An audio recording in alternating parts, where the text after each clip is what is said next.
तो जय दोस्तों, आपका अपने चैनल यस की हम स्टडी पर एक बार फिर से स्वागत है। Very very most important video के साथ आपके सामने हाजिर है मेरे प्यारे बच्चों। ध्यान दीजिएगा, अगर आप ध्यान देंगे तभी आपको समझ में आएगा, था समझ में नहीं आएगा। ठीक है ना।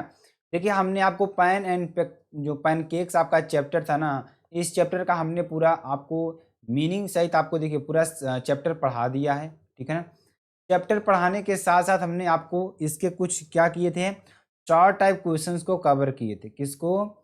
चार टाइप जो क्वेश्चन था ना, उसको मैंने इसको कवर किया था।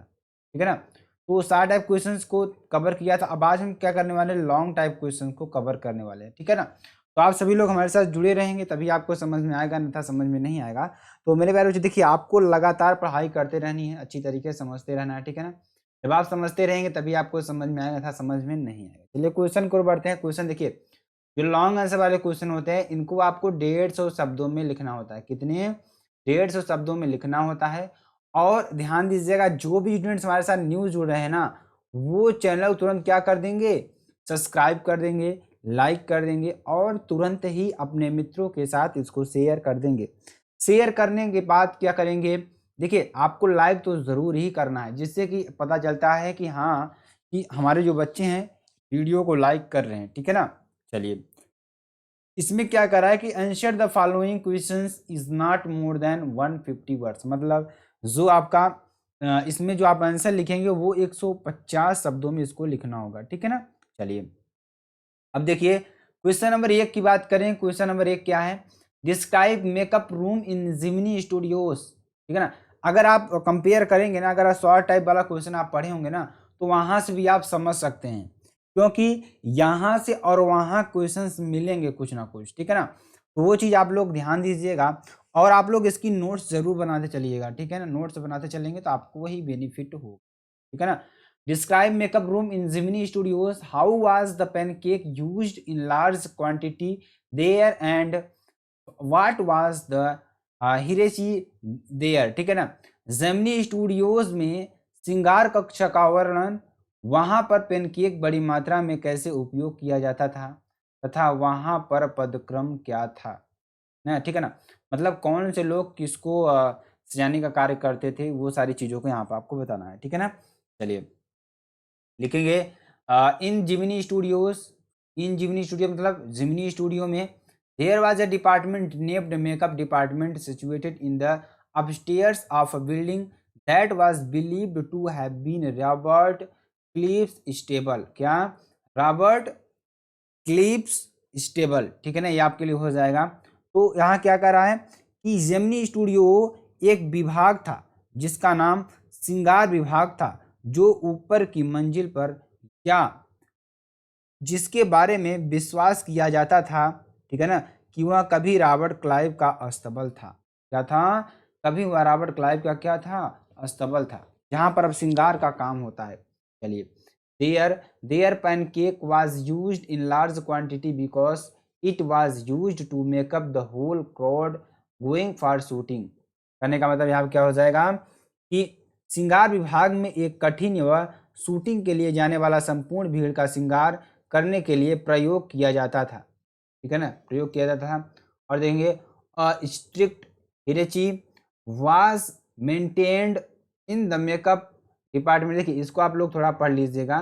ठीक है ना। ये यहाँ पे क्या हो जाएगा, इस देखिए इसमें अगर साइलेंट वाली बात करें तो काम आपको बता देते हैं, ध्यान दीजिएगा। ध्यान दीजिएगा, इसको अगर हम पढ़ेंगे ना तो क्या पढ़ेंगे, ध्यान दीजिएगा। HIEARACHY, जिसको इसको हम क्या पढ़ते हैं, हायरार्की। क्या? हाय हाय हायरार्की। ठीक है ना।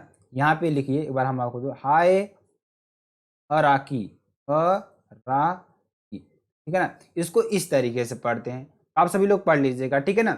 तो used to make up the whole crowd going for shooting. ठीक है ना।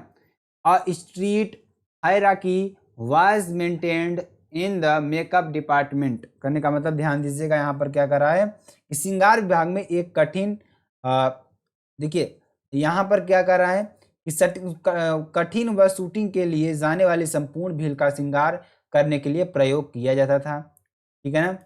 और यहाँ पर क्या किया गया था as the chief makeup man made up a chief actor. देखिए यहाँ पर क्या किया, ध्यान दीजिएगा, यहाँ पर a strict hierarchy was maintained in the makeup department. ठीक है ना, यहाँ पर क्या कर रहा है कि उनका जो एक कठिन, ध्यान दीजिएगा, उसका क्या था, वरिष्ठ पदाक्रम कायम रखता था। ठीक है ना। अब यहाँ पर और क्या कर रहा है कि यहाँ पर as chief makeup man made up the chief actress and actresses, his senior assistant the second hero and heroines, the junior assistant the main comedian and so forth। ठीक है ना, करने का मतलब ध्यान दीजिएगा, यहाँ पर क्या कह रहा है कि यहाँ पर कायम रखा जाता था मुख्य श्रृंगारकर्ता, मुख्य अभिनेताओं और अभिनेत्रियों का श्रृंगार करता था, उसका वरिष्ठ सहायक दूसरे नंबर के नायक और नायिका को, कनिष्क सहायक मुख्य हास्य कलाकार को, और फिर इसी क्रम में वह आगे बढ़ता था। इसी क्रम में क्या करता था, वह आगे बढ़ता था। ठीक है ना, ये आपके लिए हो जाएगा। क्वेश्चन नंबर 2 की बात करेंगे। क्वेश्चन नंबर 2 देखिए, what was the author's role in Jimny studios, यानी कि जिमनी स्टूडियोज में how did the talent of the author came in light, what was his actual role. ठीक है ना, जिमनी स्टूडियोज में लेखक की क्या भूमिका थी, किसकी, ध्यान दीजिएगा, यहाँ पर क्या कर रहा है कि जिमनी स्टूडियो में लेखक की क्या भूमिका थी, लेखक का हुनर कैसे प्रकाश में आया, उसकी वास्तविकता भूमिका क्या थी, उसकी वास्तविक भूमिका क्या थी। ठीक है ना, चलिए, the author worked in cubicle. ठीक है ना, यहाँ पे क्या कर रहा है कि लेखक एक कोठरी में काम करता था। he used to tear up newspapers day and day out and collected those for further uses। मतलब कि वह सुबह शाम अखबारों को फाड़ा करता था और उनको भविष्य के प्रयोग के लिए इकट्ठा करता था।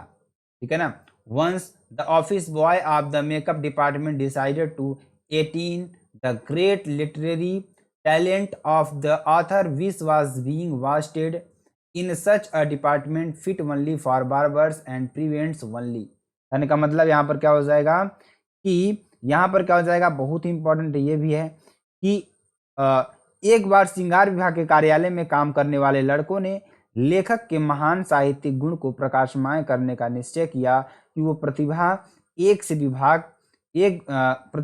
एक ऐसे विभाग में बर्बाद किया जा रहा है। ठीक है ना, यानी कि talent of the author which was being wasted. ठीक है ना, यहाँ पे खराब किया, thus the talent of the author came in light. ठीक है ना, कि वह केवल नाइयों और कुमार्गियों के लिए उपयुक्त था। ठीक है ना, इस प्रकार लेखक का गुण प्रकाश में आया। इस प्रकार से आया कि the actual role of the author in the Jimny Studios was to collect the information through newspapers and periodicals. कहने का मतलब यहाँ पे क्या हो जाएगा कि इस प्रकार लेखक का गुण प्रकाश में आया। जिमनी स्टूडियोज में लेखक की वास्तविक भूमिका अखबारों तथा पत्रिकाओं से सूचना इकट्ठा करना था। ठीक है ना, ये आपके लिए हो जाएगा। चलिए अगला क्वेश्चन देखेंगे, who was Kothamangalam Subbu, what was his position in Jimny studios and how did he achieve it. Kothamangalam Subbu कौन था, जिमनी स्टूडियोज में उसका क्या स्थिति थी और उसने यहाँ कैसे प्राप्त की। ठीक है ना, चलिए आगे चलते हैं। कोथामंगलम, ध्यान दीजिएगा, Kothamangalam Subbu was the right hand of the boss in Jimny studios. ठीक है ना, क्या कर रहा है, ध्यान दीजिएगा, बहुत ही इंपॉर्टेंट क्वेश्चन, बहुत ही महत्वपूर्ण क्वेश्चन है ये भी। क्या कर रहा है कि कोथामंगलम जो था, यानी कोथामंगलम सुब्बू जिमनी स्टूडियोज, क्या कर रहा है, जो कोथामंगलम सुब्बू था जिमनी स्टूडियोज, ठीक है ना, जिमनी स्टूडियोज के बॉस का दायां हाथ था। ठीक है ना, जिमनी स्टूडियोज के जो बॉस थे उनका वह क्या था, दायां हाथ था। आगे चलिए, his position in Jimny Studios was number 2, he achieved his position by hard work and his nature and behaviour. ठीक है ना, यानी कि जिमनी स्टूडियोज में उसका स्थान नंबर 2 पर था। उसने वह स्थान अपने कठिन परिश्रम और अपने व्यवहार से प्राप्त किया था। किससे किया था, hard work and his nature जो उसका था बहुत ही अच्छा था। ठीक है ना, आगे चलिए, आगे क्या कर रहा है, he had many qualities as he become always ready to handle any situation, solve any problem, either related to the profession और द पर्सनल। ठीक है ना, क्या कह रहा है, ध्यान दीजिएगा यहाँ पर, उसके अंदर बहु अनेक विशेषताएं थी, जैसे कि वह किसी की स्थिति को समझाने के लिए, ठीक है ना, संभालने के लिए सदैव तैयार रहता था, प्रत्येक समस्या को हल कर देता था, फिर चाहे वह पेशेवर यानी कि चाहे वह पेशेवर हो अथवा व्यक्तिगत। ठीक है ना, मतलब किसी भी सिचुएशन को हैंडल करने का उसके पास गुण बहुत जबरदस्त था। He had many qualities as the become always ready to handle the situation, solve any problem either related to profession and personal, मतलब चाहे उसकी पर्सनल की हो या प्रोफेशनल हो, सभी समस्याओं का समाधान करना वह जानता था। In the absence of the boss, यानी बॉस की अनुपस्थिति में, be use to manage whole things, सभी चीजों को वह क्या करता था, मैनेज करता था, ठीक है ना, संभालता था। समटाइम्स, कभी कभी, he consult the boss also whenever the boss him close to the boss, जब उसके बॉस कभी कभी पास होते तो उनसे क्या करता था, वह कंसल्ट करता था, उनसे चर्चा करता था। He had a genuine love for anyone he come across. His house was a permanent residence for dozens of near and relations and acquaintances। कहने का मतलब यहाँ क्या हो जाएगा, उसके पास वह स्वयं एक अभिनेता और एक कवि था, ठीक है ना, और वह दूसरों को भी मार्गदर्शन कार्यों के लिए मार्गदर्शन किया करता था। उसके पास प्रत्येक के लिए कोई न कोई कार्य रहता था, और उसकी वफादारी के गुण ने बॉस के नज़दीक ला दिया। ठीक है ना, जो उसका वफादारी का गुण था वह क्या कर दिया, बॉस के पास ला दिया। ठीक है ना, और क्या करा, he was a charitable and improvident man and use to feed the support everybody, वह हमेशा सभी को क्या करता था, सपोर्ट करता था। वाज ट्रैप्ड एनी प्रॉब्लम, यानी कि यहाँ पे देखिए ये बहुत ही इंपॉर्टेंट है, बहुत ही महत्वपूर्ण है। ठीक है ना, चलिए आगे आपको बताते हैं और अच्छी तरीके से समझाते हैं। हिज, देखिए यहाँ पर इसको छोड़िए, ठीक है ना, इसको आप छोड़ सकते हैं, ये इसको आप काट सकते हैं। अगला पैराग्राफ देखिए, he his above mentioned and many other qualities made him a close the boss, the lovable of many others, and thus he achieved his deserving position in the Gemini Studios। मतलब इस तरीके से, मतलब उसके तरीके जो बहुत सारी क्वालिटीज थी उसकी वजह से वह किसके पास, क्लोज द बॉस, बॉस के पास करीब आया, और lovable of many others and thus he achieved his deserving position in the Jimny studios. इस तरीके से उन्होंने क्या किया, जो जिमनी स्टूडियोज था वहां पर अपनी पोजीशन को बनाई। ठीक है ना, इस तरीके से उसने अपनी पोजीशन को वहां पर बनाई। ठीक है ना, चलिए अगला क्वेश्चन देखते हैं जो कि इंपॉर्टेंट है ये भी। ठीक है ना, क्या है, describe the versatility of Kothamangalam, Kothamangalam Subbu की बहुमुखी प्रतिभा का वर्णन कीजिए। Kothamangalam Subbu was undoubtedly an versatile personality sitting and number 2 in Jimny studios, यानी जो वो कोथामंगलम सुब्बू था उसकी जो पोजीशन थी जिमनी स्टूडियो में नंबर 2 की थी, तो दूसरे नंबर पर आता था। Some of his qualities are following as below, कुछ क्वालिटीज उसके नीचे दी गई हैं। चलिए क्वालिटीज को पढ़ते हैं, उसके अंदर क्या क्या क्वालिटीज थी। He had the situation for every problem, ठीक है ना, क्या कर रहा है, उसके पास हर समस्या का समाधान था। ठीक है ना, सोल्यूशन, ही हैड सोल्यूशन, समाधान था। ठीक है ना, he had work for every employ always, ठीक है ना, उसके पास हर कर्मचारी के लिए सदैव कार्य होता था। इसके लिए हर कर्मचारी के लिए सदैव कार्य होता था।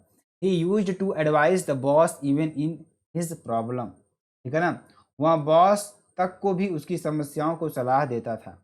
ठीक है ना, 4th नंबर की बात करेंगे, he was the good manager who managed everything in the absence of the boss, एक अच्छा प्रबंधक था जो बॉस की अनुपस्थिति में सब कुछ संभालता था। ठीक है ना, ये आपके लिए हो जाएगा। He himself was a good actor and poet, वह स्वयं एक बेहतरीन कलाकार व कवि था। He was a charitable and not a माइजर, ठीक है ना, वह कंजूस नहीं दानी था। ठीक है ना, आगे चलते हैं। He was very loyal to his profession and the boss, वह सभी प्रकार की शरण भोजन, देखिए यहाँ पे क्या कर रहा है कि वह अपने पेशे से मालिक के प्रति बहुत ईमानदार था। ठीक है ना, he was tailor made for films, और फिल्मों के लिए ही पूरी तरह से अनुकूल बना था। In total he was a true human being, ठीक है ना। कुल मिलाकर वह एक सच्चा इंसान, ठीक है ना। क्वेश्चन नंबर 5 की बात करेंगे।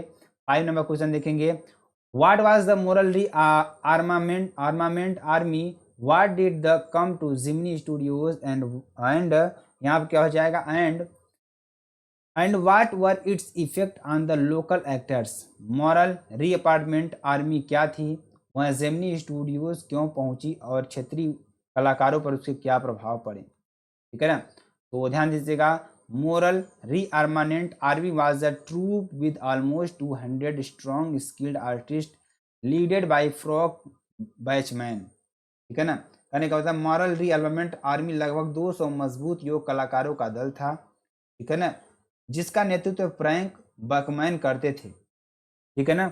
और दैट आर्मी रीच्ड मद्रास इन 1952, ठीक है ना। मतलब यहाँ पर आर्मी मद्रास में 1952 में पहुंचा और क्या कर रहा है, at the Jimny Studios is visited to give some presentations of the place which were prepared by them in the most professional manner. क्या कर रहा है यहाँ पर कि उस दल को जेमिनी स्टूडियोज के द्वारा, ध्यान दीजिएगा, जेमिनी स्टूडियोज में वह कुछ नाटकों की प्रस्तुतियों को देने के लिए आई थी जिनको उसके द्वारा सर्वोच्च पेशेवर रूप में तैयार किया गया था, ध्यान दीजिएगा। और the troupe was invited by Gemini studios and welcomed very warmly. मतलब उन्होंने ध्यान दिया, उस दल को जेमिनी स्टूडियोज के द्वारा आमंत्रित किया गया था और बहुत ही गर्मजोशी के साथ स्वागत किया गया था, ठीक है ना।